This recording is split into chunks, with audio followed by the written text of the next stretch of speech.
Welcome. आज के video lecture timer की बेस पे है कि हमने टाइमर का प्रोग्राम डिज़ाइन करना है पीएलसी में और इसको एचएमआई में हम विजुअलाइज करेंगे। तो हम पीएलसी लैडर लॉजिक लिखेंगे टाइमर की पीएलसी में, जो कि ब्रांड है मित्सुबिशी, और इसको मित्सुबिशी की एचएमआई जो कि जीएक्स सिमुलेटर 3 है, जो कि इस वक्त लेटेस्ट वर्जन है एचएमआई का, उस पर हम इसको विजुअलाइज करेंगे, उस पर ऑब्जेक्ट क्रिएट करके। तो टाइमर को देखेंगे कि ऑन ऑफ डिले क्या होता है और इसकी आउटपुट कैसे। तो सबसे पहले हम ये मेलसॉफ्ट सीरीज GX डेवलपर है, ठीक है, मित्सुबिशी का ये प्लेटफॉर्म है जिस पे हम लैडर लॉजिक लिखेंगे। तो इसका सबसे पहले प्रोग्राम लिखते हैं। हम इधर M0 एक नॉर्मली ओपन कॉन्टैक्ट डिफाइन करेंगे। X इसलिए नहीं कर सकते क्योंकि हमें HMI के लिए प्रोग्राम राइट करना है, ठीक है। ओके, एक मुझे नॉर्मली क्लोज कॉन्टैक्ट चाहिए ताकि मैं जो भी मेरा प्रोसेसर को क्लोज करवा सकूं। और इधर मैं एक जो टाइमर है, इधर एक मैं M2 के नाम से इसको M1 नेम दे देंगे, और इधर मैं M2 के नेम से एक कॉइल डिफाइन करूंगा जिसका मकसद ये होगा कि वो लैच करके रखे टाइमर की वैल्यू को। तो इधर मैंने M2 एक कॉइल इंट्रोड्यूस करवा दी, ठीक है। तो इधर M2 मुझे इसको लैच करना है, होल्ड करना है, परमानेंट ऑन करना है। तो मैं इसी कॉइल का जो सा है वो नॉर्मली ओपन कॉन्टैक्ट यूज़ करूँगा और इसके साथ लैच या होल्ड कर दूँगा, ओके, ताकि मेरी जो सप्लाई है वो परमानेंट ऑन रहे। अदरवाइज़ टाइमर तब तक ही वर्कआउट करेगा जब तक मैं इसको पुश करके रखूँगा। अब मुझे टाइमर कैसे लिखते हैं, तो टाइमर का नेम रख देते हैं T0, T1 भी आप ले सकते हैं, T2 भी ले सकते हैं। कि ये इसका फॉर्मेट है कि आप के जो भी वैल्यू फीड करेंगे, अगर मुझे 3 सेकंड्स के बाद अपनी आउटपुट यूज़ करवाएंगे तो उसको कहते हैं ऑन डिले टाइमर। मीन्स के एक सर्टन डिले जो कि मैं अभी इधर डिफाइन करने जा रहा हूँ, उसके बाद मेरी आउटपुट होगी तो वो ऑन डिले टाइमर है। मीन्स के डिले के बाद आपने आउटपुट को ऑन करवाना है। तो मैंने इधर 3 लिख दिया, मीन्स के 3 सेकंड्स बाद मेरी आउटपुट जो सी है वो ऑन हो जाए।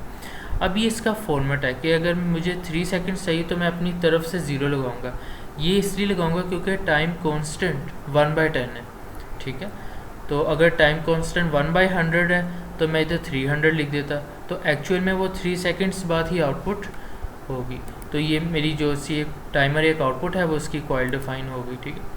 इधर मैंने कॉन्टैक्ट जो सा है वो M2 का यूज़ करना है, ओके। अब क्या मुझे करना है कि इसी टाइमर का एक कॉन्टैक्ट डिफाइन करूँगा जो कि T0 नेम से ही होगा, और उसके साथ मेरी एक आउटपुट जो सी है वो ऑन हो जाएगी। तो ये आउटपुट को मैंने Y0 के नेम से शो कर दिया। तो अब मैं इसको सबसे पहले कन्वर्ट करूँगा और यहाँ से ऑफलाइन सिमुलेशन इसकी एक्टिव कर दूँगा। तो ये इसका स्टेटस है। अभी इधर रन पे इसका जो सा कंट्रोल है वो ट्रांसफ़र हो जाएगा। तो ये प्रोसेसिंग हो रही है विद 0 एरर, और ये स्टेटस इसका वो रन आ गया। अब हमने इसको HMI में प्रोग्राम करना है। तो यही वजह थी कि मैंने memory contacts M0, M2, M0 और M1 यूज़ किए हैं, ठीक है। तो ये जो सॉफ्टवेयर है वो है GT डिज़ाइनर 3, या इसको GT सिमुलेटर 3 भी कहते हैं। ये लेटेस्ट सॉफ्टवेयर है और इसको हम प्रोग्राम करते हैं। स्टार्ट से मैं आपको बताता हूँ। तो सबसे पहले हमने इस पर क्लिक किया तो नेक्स्ट आपने करना है और नेक्स्ट करते जाना है, ठीक है। इधर हमने, चूँकि मैं मित्सुबिशी पे काम कर रहा हूँ तो मैंने मित्सुबिशी कर लिया। अदरवाइज़ आप सीमेंस, ABB, श्नाइडर इलेक्ट्रिक या कोई भी फैटेक ओमरॉन है तो वो भी आप सिलेक्ट कर सकते हैं, ओके। ये मेरे पास मेन विंडो आ गई है। तो यहाँ पे मैंने जो सा है वो बिट स्विच, ये देखें, ये बिट स्विच पे क्लिक किया क्योंकि बिट स्विच बेसिकली एक मोमेंट्री स्विच है जिस पे मैं या तो डिजिटल लॉजिक लो या डिजिटल लॉजिक हाई दे सकता हूँ। और मैंने एक और बिट स्विच कर दिया जो कि मैं M1 के लिए यूज़ करूँगा ताकि मैं अपने प्रोसेस को ऑफ करवा सकूँ, ओके।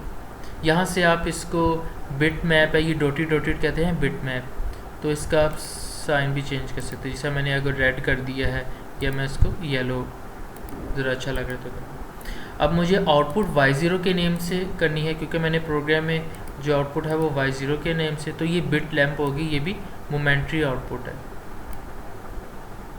ओके,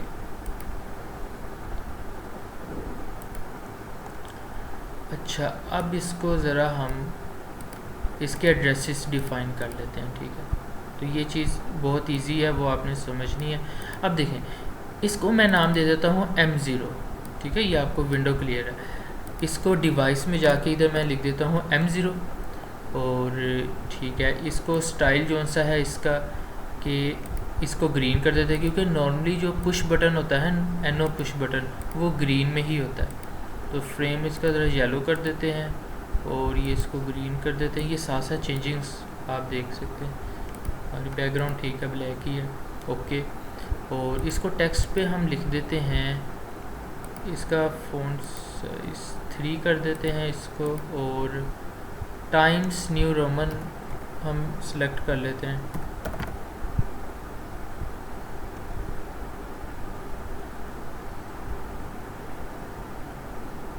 ये टाइम्स न्यू रोमन है, ठीक है।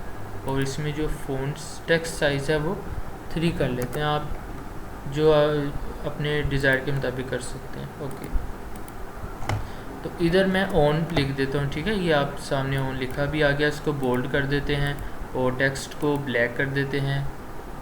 ओके, ये विजिबल नहीं है, इसको मैं 16 तो 40 कर देता हूँ, ज़रा क्लियरली विजिबल, ये देखें आप, क्लियरली विजिबल। ओके, इसको अच्छा, अब मैं यहाँ से ओके कर दूँगा तो मेरी सेविंग्स जो सेटिंग है वो सेव होती जाएगी। ओके, अब इसको M1 देते हैं, क्योंकि हमें नॉर्मली क्लोज पुश बटन, तो डिवाइस में जाके M1 मैंने इधर राइट कर दिया। ओके, स्टाइल में जाके इसको जो नॉर्मली क्लोज होता है उसका स्टैंडर्ड ही रेड होता है, तो हम इसको रेड कर देंगे। तो आप ये देख रहे हैं, इसके साथ साथ इसका फ्रेम येलो कर दिया मैंने और रेड कर दिया। और टेक्स्ट में जाके इसको भी हम टाइम्स न्यू रोमन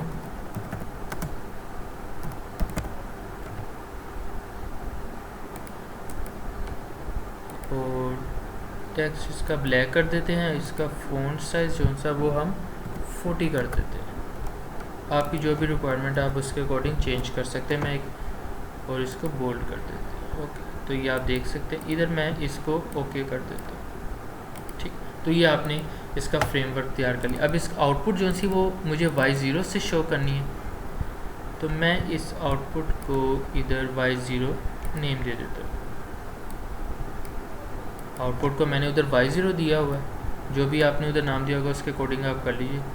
और ऑन होते हुए ये रेड इंडिकेशन करेगी और ऑफ पे ये ब्लैक इंडिकेशन है। ओके, इसको ओके कर देते हैं। और अब इसको हम ये देखिए, इधर लिखा आ रहा है, ये वाला जो सा बटन है ना, इसे कहते हैं ऑनलाइन ऑफलाइन सिमुलेशन हम कर रहे हैं, ठीक है। तो इसको मैंने ऑन कर दिया। अब एक विंडो ओपन हो जाएगी आपके सामने।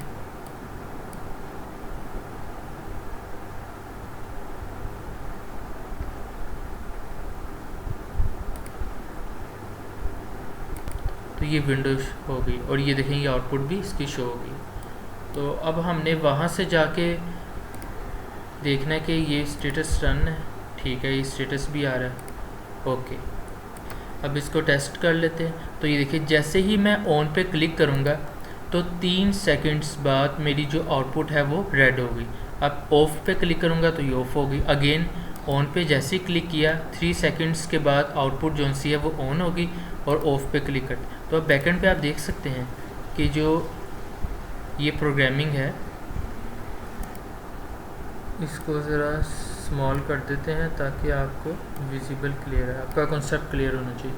अब ये देखिए, जैसे मैंने ऑन क्लिक ऑफ किया तो ये टाइमर की वैल्यू रीसेट होगी। जैसे ही मैं ऑन पे क्लिक करूँगा तो अब आप देख रहे हैं ये 3 सेकंड्स बाद ये y0 आउटपुट होगी, ठीक। तो ये इसे कहते हैं ऑनलाइन मॉनिटरिंग। तो अगर आपको ये वीडियो, इस चैनल को सब्सक्राइब करें, लाइक करें और शेयर करें, ताकि इस तरह की नंबर ऑफ़ मेरे पास आइडियाज़ है, HMI, PLC to PLC communication, SCADA वगैरह। तो इस चैनल को सब्सक्राइब करना ना भूलें।